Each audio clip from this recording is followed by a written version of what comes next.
When the Christian faith started 2000 years ago, a lot of people realized, man, this is surely profitable if you know how to tap into it.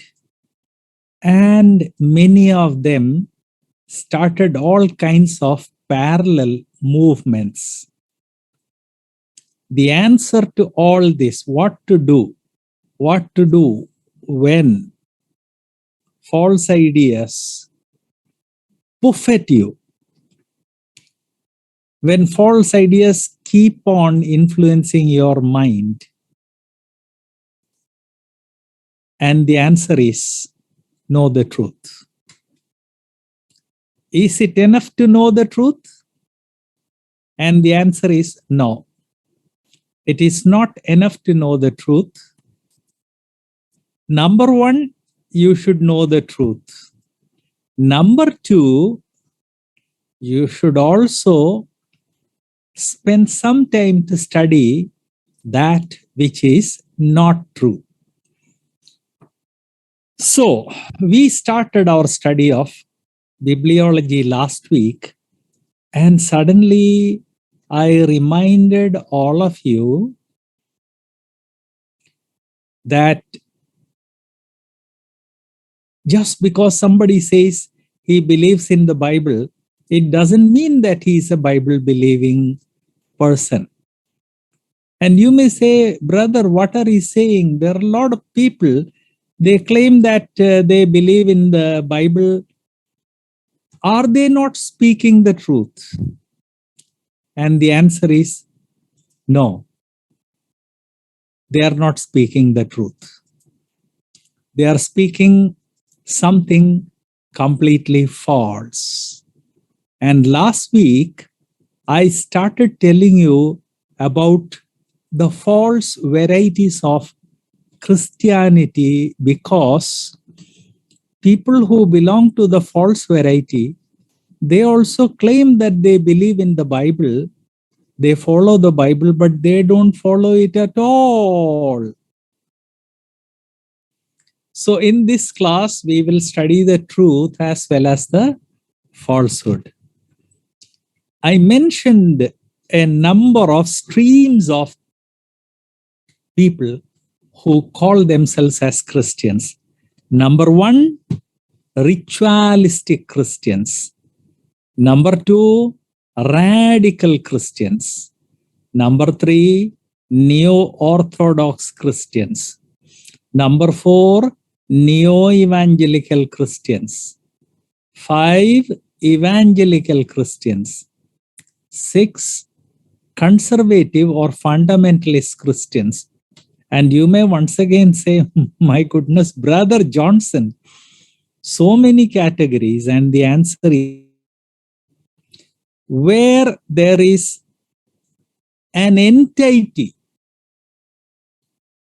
that is popular, people immediately make copies, because making a copy is cheaper and the profit is very high.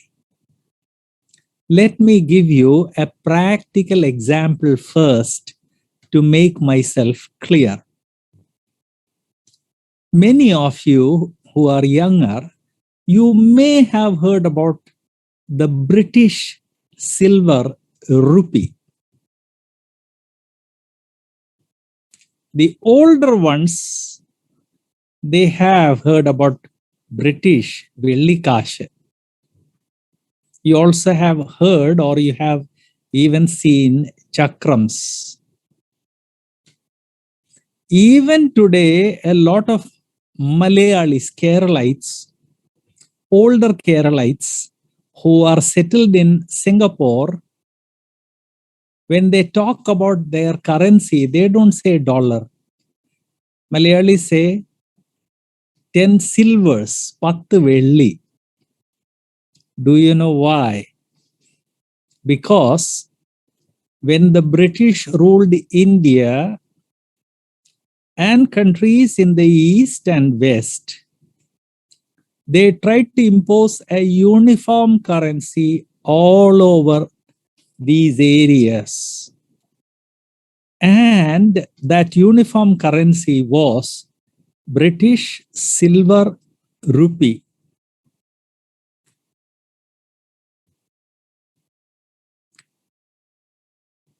May not be very clear to you because it is silver, but I hope some of you can recognize the picture of Queen Victoria on it. This is British silver rupee.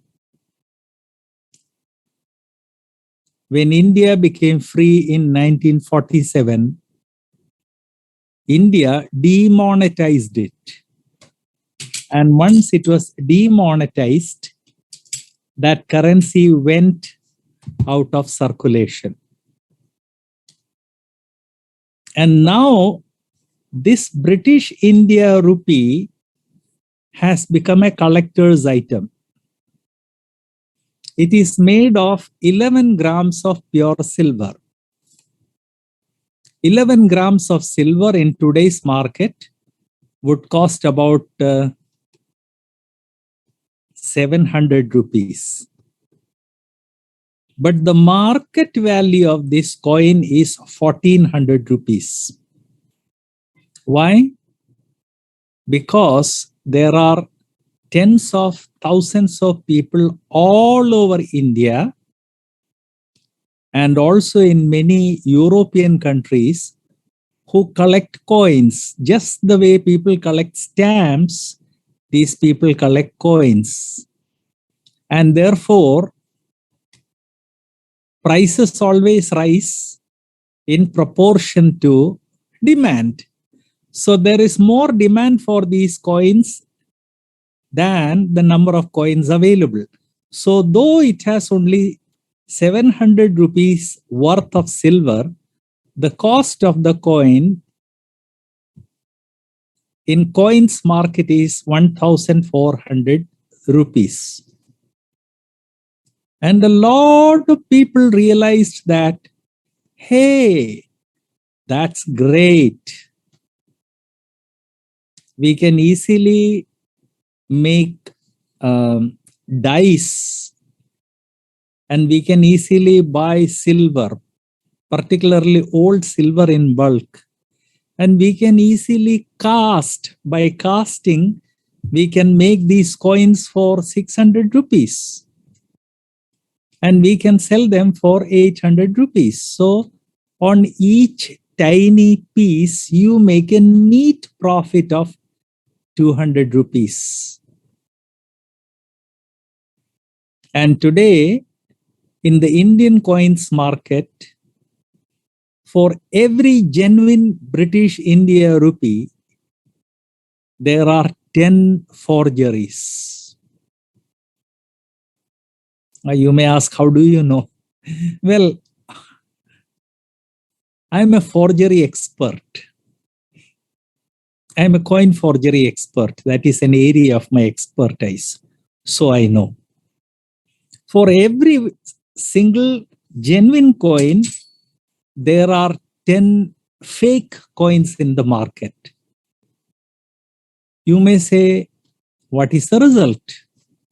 The result is,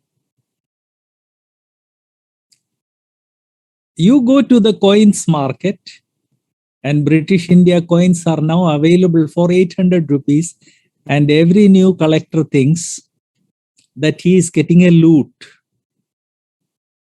Something that should cost 1400, I am able to buy for 800. So if he went to buy 10, he buys 20 and comes home without realizing that he has been cheated. Because even today, genuine coins certified by a forgery expert will cost 1400. Genuine ones are still selling for 1400. After a coin forgery expert certifies that a certain coin is genuine. The same thing has happened within the Christian faith. Once the Christian faith came in AD 30, the day of Pentecost, lot of people realize that, wow, this is profitable business. Look at the apostles. People are selling their property and laying at the feet of the apostles. So if I can start a parallel church, and if I declare myself to be an apostle, people will bring money and lay at my feet, and I can keep a portion for myself. And keeping a portion for myself is something that started with Achan. I hope you remember Achan in the Old Testament, when they went to Ai, and then Gehazi, and then Judas. This is not a recent phenomenon. The moment the church started, people started making imitations of the real thing. And there is one epistle, it's a very brief epistle, but the entire epistle focuses on this one subject of fakes in the church. And that is the epistle of Jude. Let me announce here that after about 1 year of work, the epistle on Jude is done.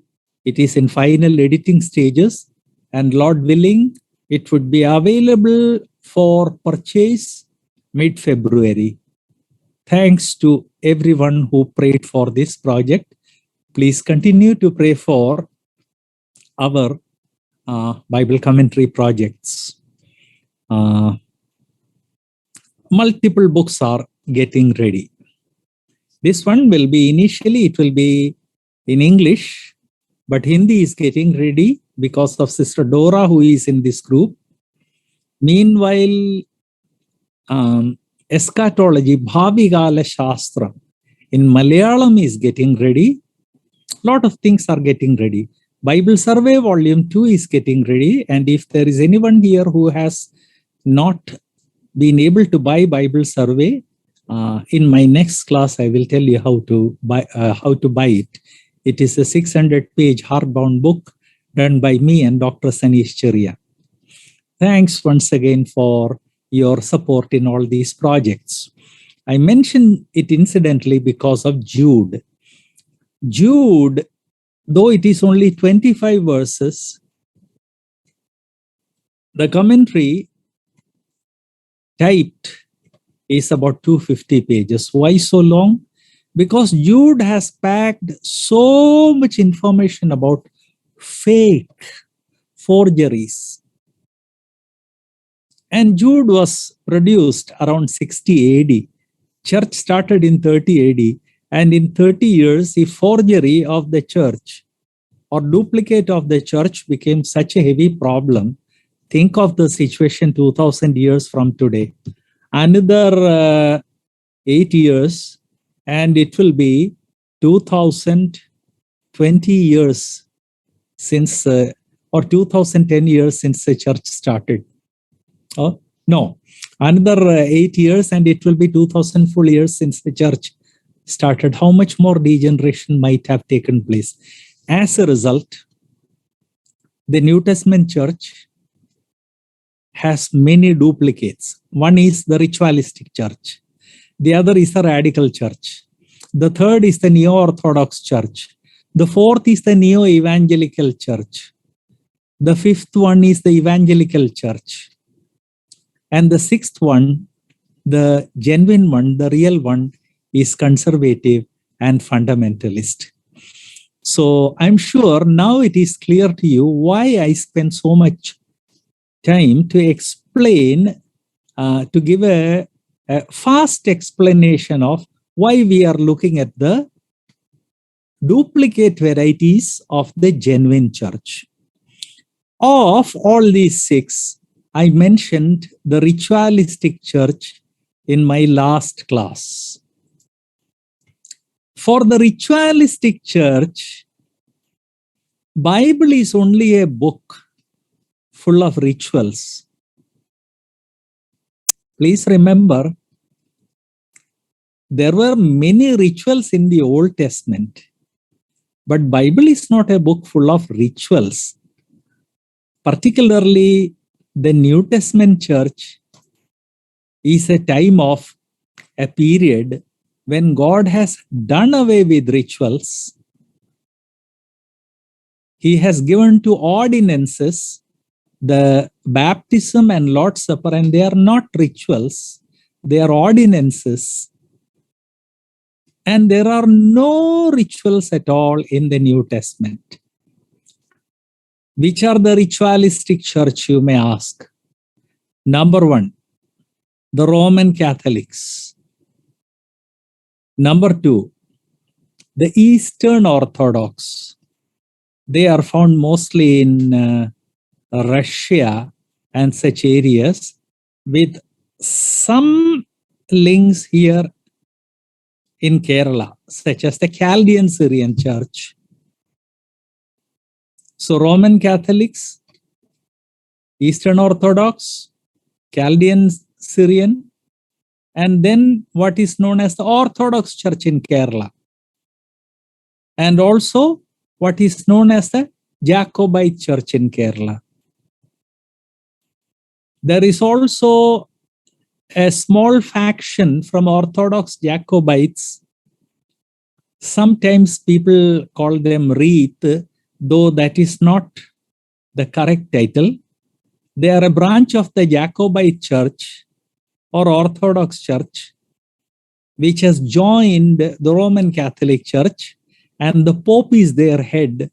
But other than that, they have maintained their autonomy. All of these churches are ritualistic. Rituals, rituals, rituals.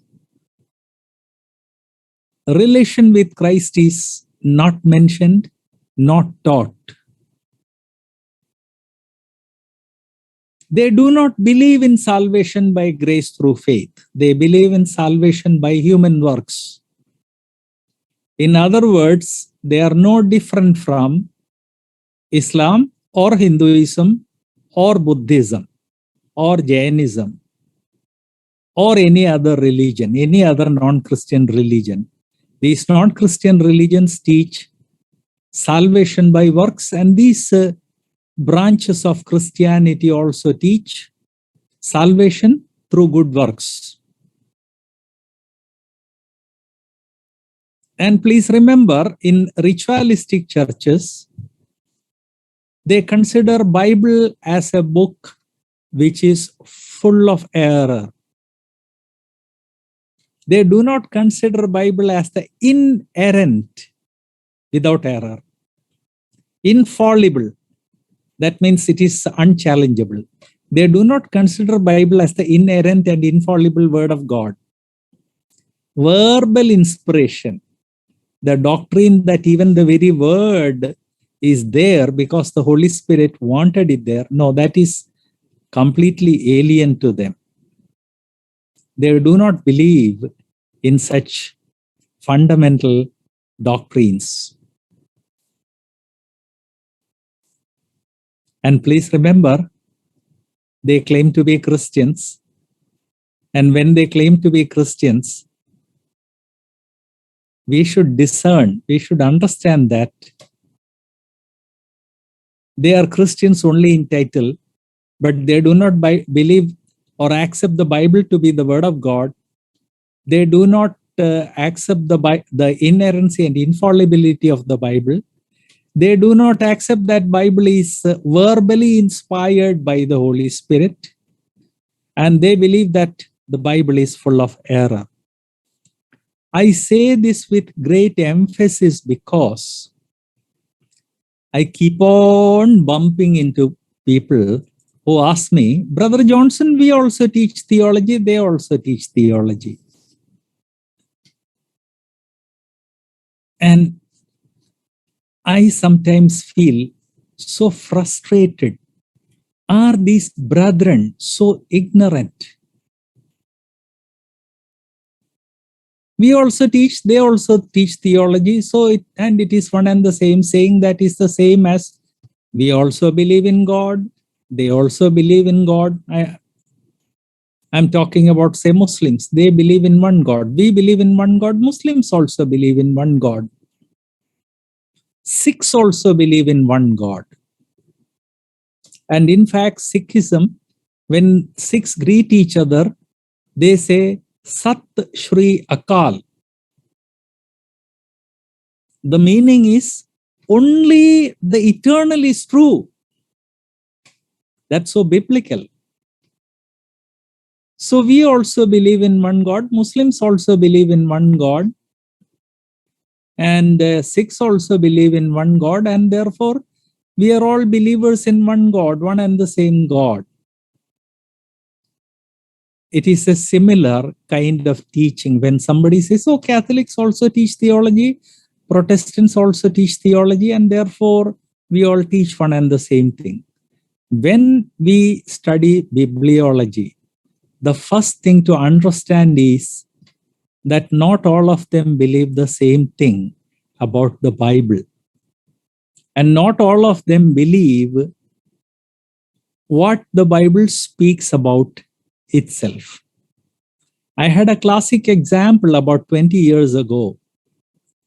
Yeah, about 22 years ago, when I was vice principal of Brethren Bible Institute, Pathanamthitta. I became principal later for 3 years. One brother came with a candidate for admission. He was a Roman Catholic. He was studying for Roman Catholic Brotherhood. And this brethren guy had shared the gospel. He accepted Christ. And now he wanted to go to a Protestant Bible school.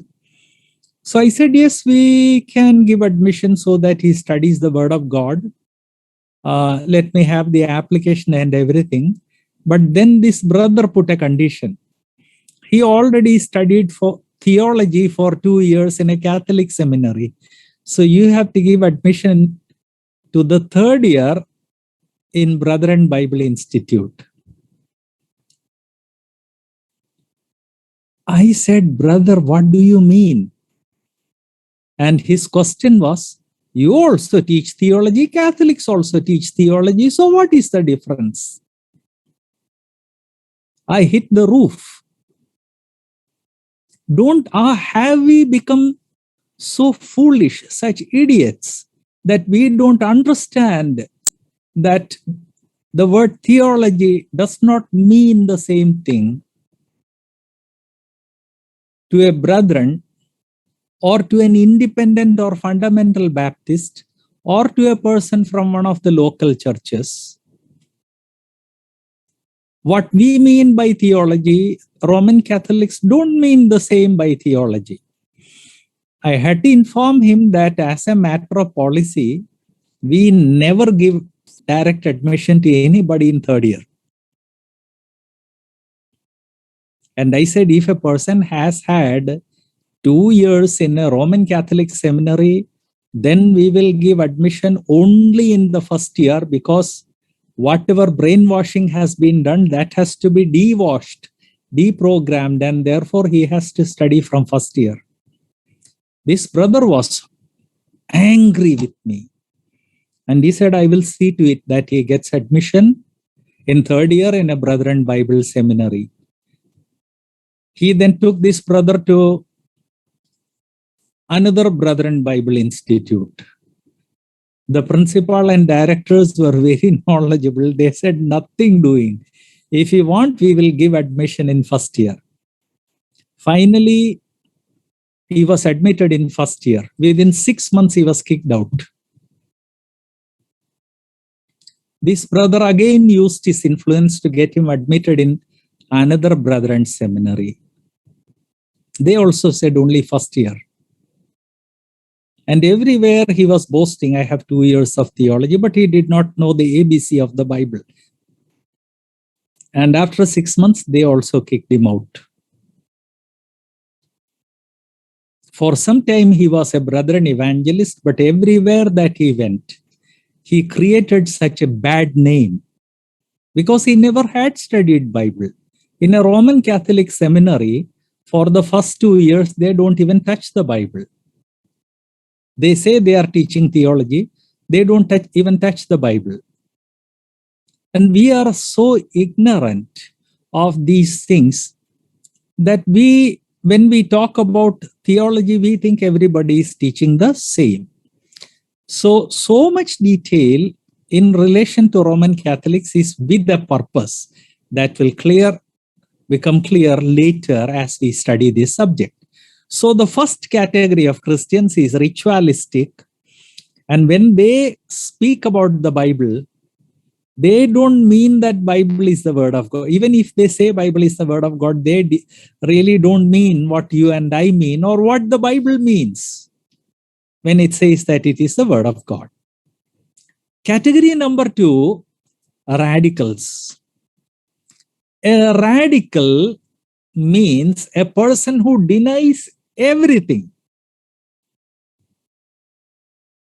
An anarchist. Malayalam, Arajagatwavadi. Or Tirthalvadi. He does not accept anything. A radical also claims that he is a Christian, that he is studying theology, and that he respects the Bible. But ask him in greater detail, and he will say, well, when I say Bible is the word of God, what I mean is that there are religious books in all religions. Muslims have Quran, and the Persians have Avesta, and people of every religion have their own books. In the same way, Bible is also just another religious book. And that is what I mean, that Bible is the word of God. You ask him a little further,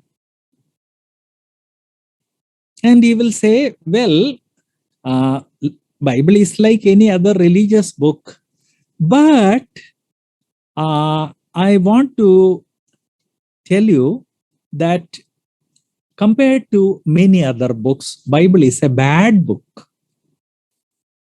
I have personally heard many theological radicals saying that compared to Bhagavad Gita, Bible is a bad book. Now here I don't want to bring Bhagavad Gita as a subject of our study. But I want to remind you that the theological radical, for them, when he says that Bible is the word of God, what he means is that every religion has books which claims to be the word of God. Bible is like any of them, maybe a little worse than some of them. You press the radical a little more and they will say, listen, the Bible is full of errors. The Bible is full of contradictions. You press them a little bit more and they will say Bible is not really the word of God. Well, Christians accept it. I am a Christian, so I also accept it. That's all. It is not really the word of God. You press them a little bit more and they will say Bible contains a lot of errors of science and God really did not create man.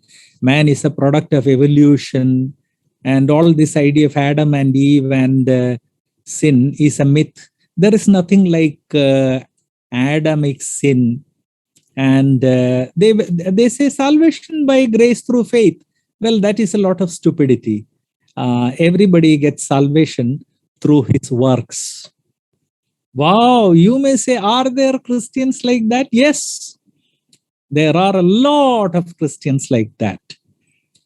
Radical Christians are found among Roman Catholics, among Orthodox, among Jacobites, and also among Marthomites.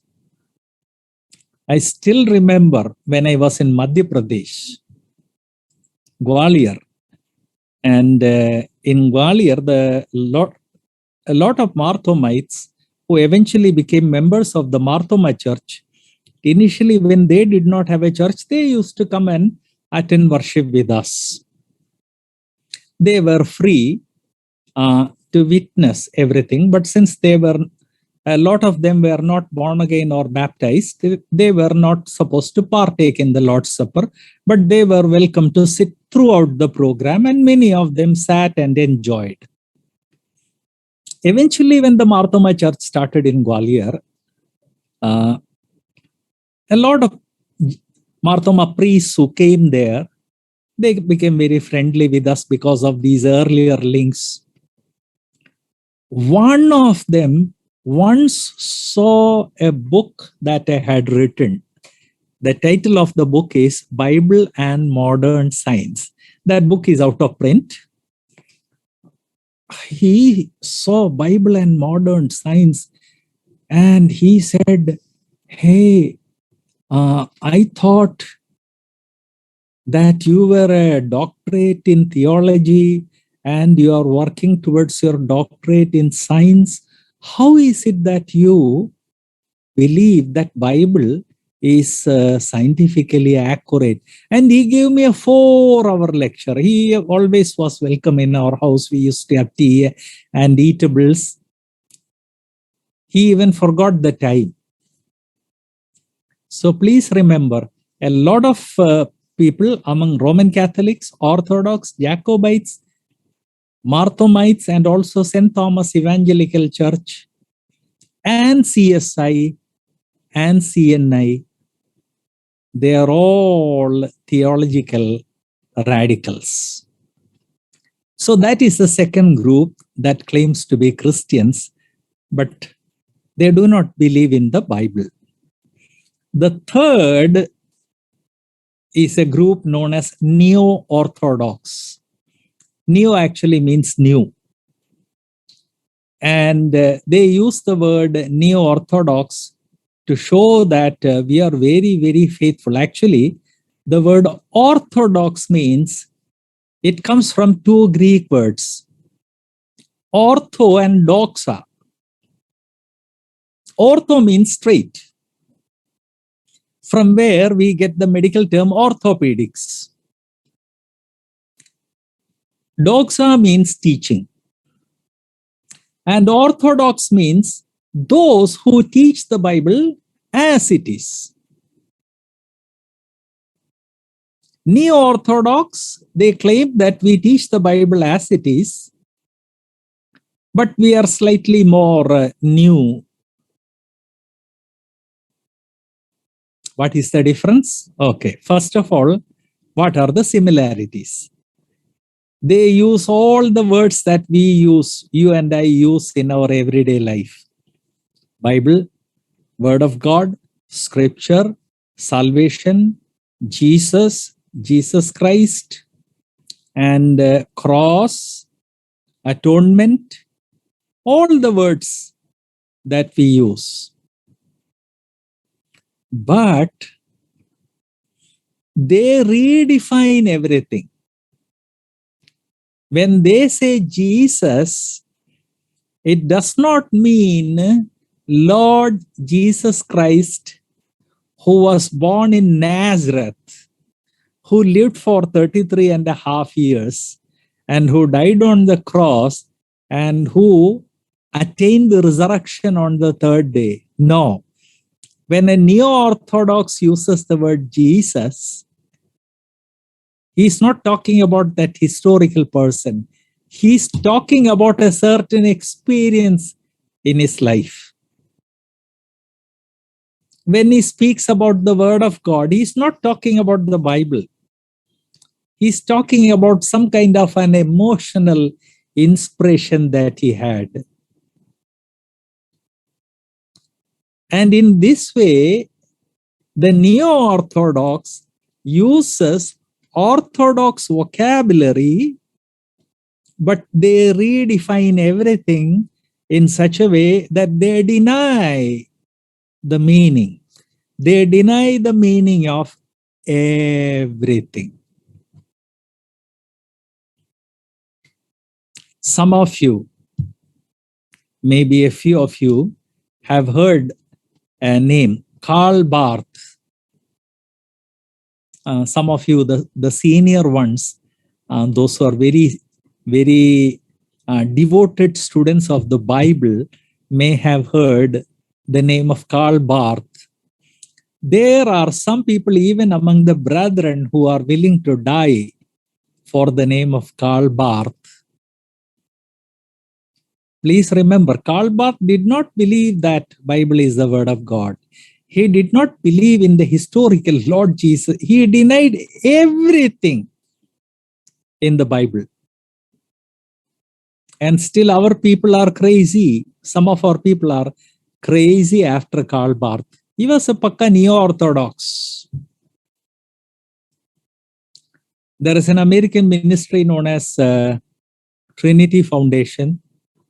They keep on publishing monthly papers. Very, very analytical and thought-provoking. And they have published papers in great detail on Karl Barth to show that he was not a Christian at all. He was a neo-orthodox. So there are ritualistic Christians, there are radical Christians, they are neo-orthodox. A lot of Roman Catholics and Orthodox and Jacobites and Marthomites and St. Thomas evangelical writers are neo-orthodox writers. Then we come to the fourth category, neo-evangelical. Evangelical means those people who believe in salvation by grace through faith. Now, if you believe in salvation by grace through faith, then why add the title neo? What is new in it? Salvation by grace through faith is a concept as old as Genesis itself is. A 6,000-year-old concept. And how can man make it neo or new? And here is the secret.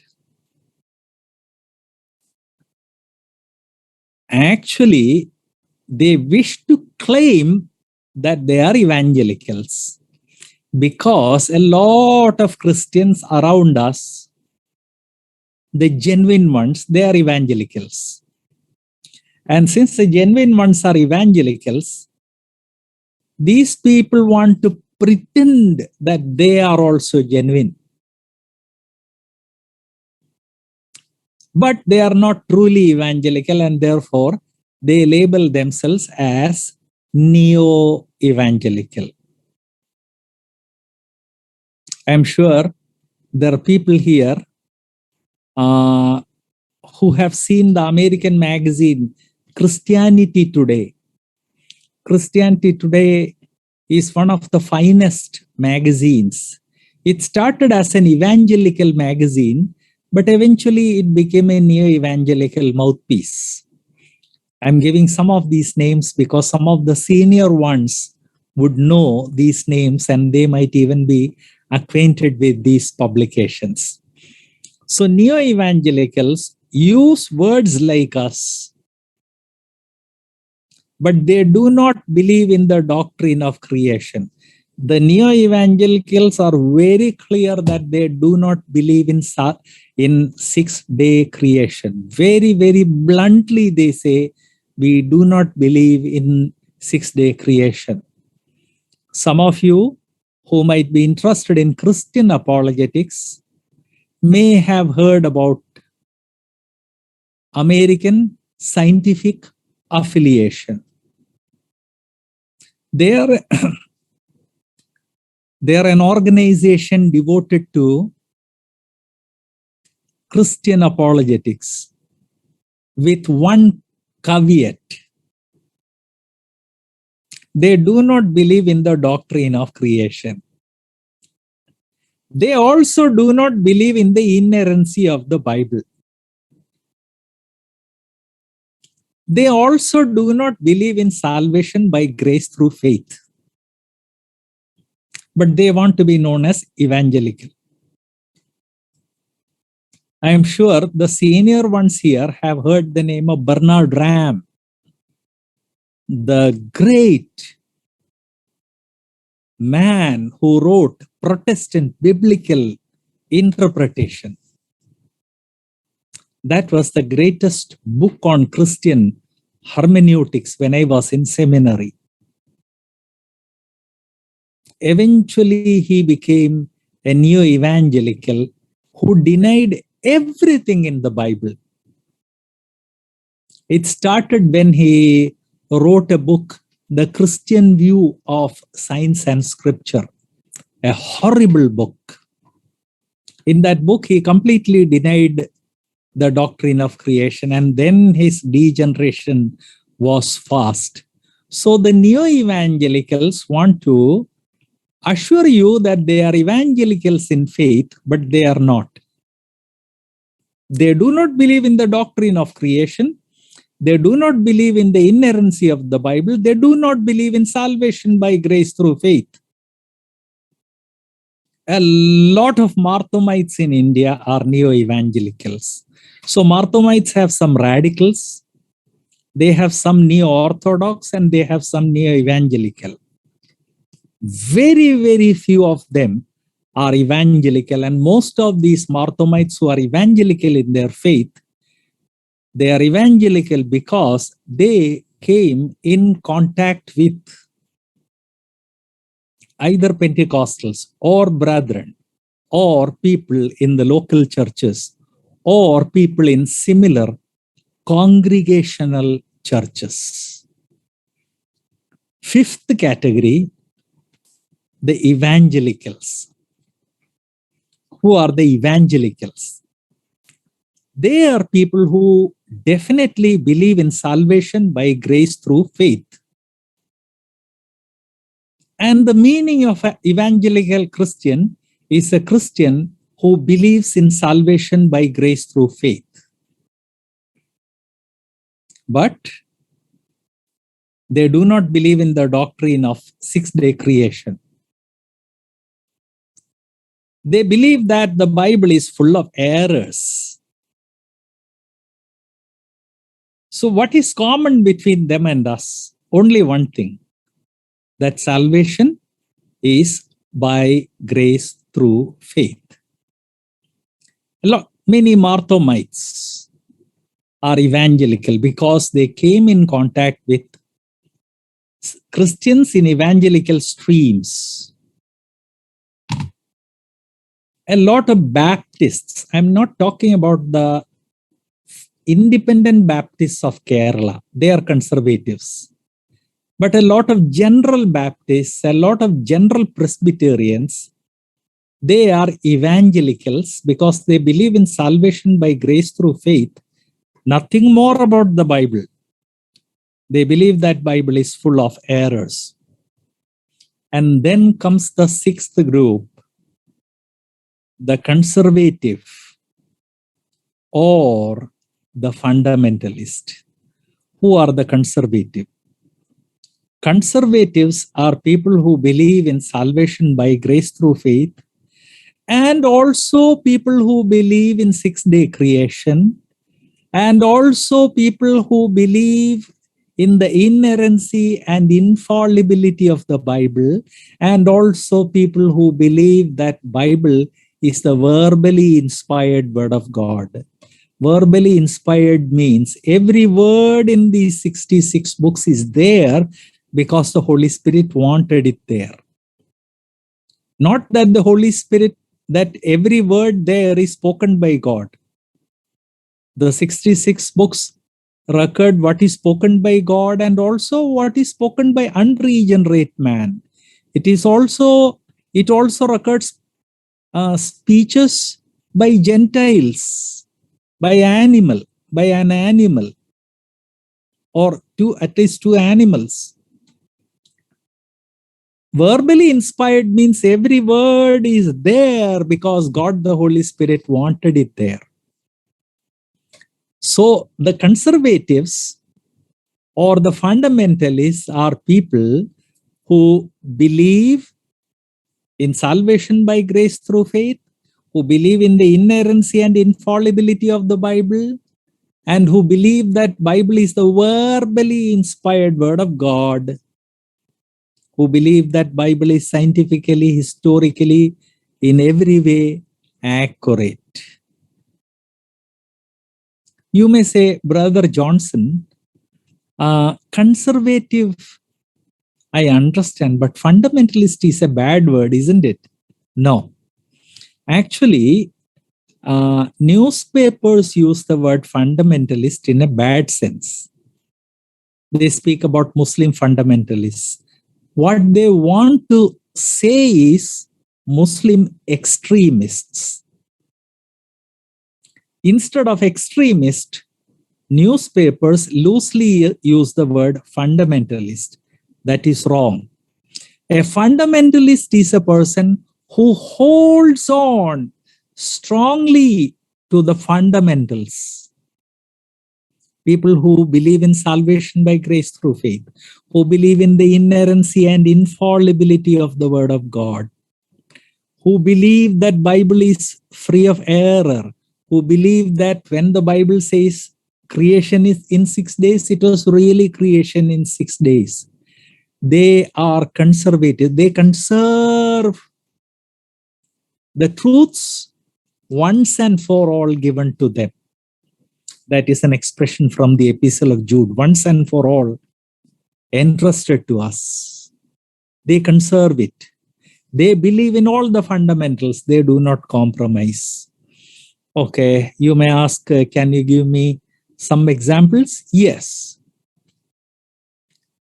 One of the best examples of conservative or fundamentalist churches is the Brethren. But there are also independent Baptists, particularly the ministry which is centered in Chatanur. The independent Baptists, they are strictly conservative and fundamentalist. Then there are numerous congregational churches in India. For example, the group which is generally called local churches. They are conservatives and fundamentalists. There are also some Presbyterian churches, not all of them, but some Presbyterian churches, such as Fundamental Presbyterian Church, they are conservatives and fundamentalists. This way, there are 6 different groups. All of them claim to be Christians, but only the conservative, the fundamentalist stream, only they are Christians. All the others are imitations. All the others are fakes. That you should understand clearly before we go further in our bibliology.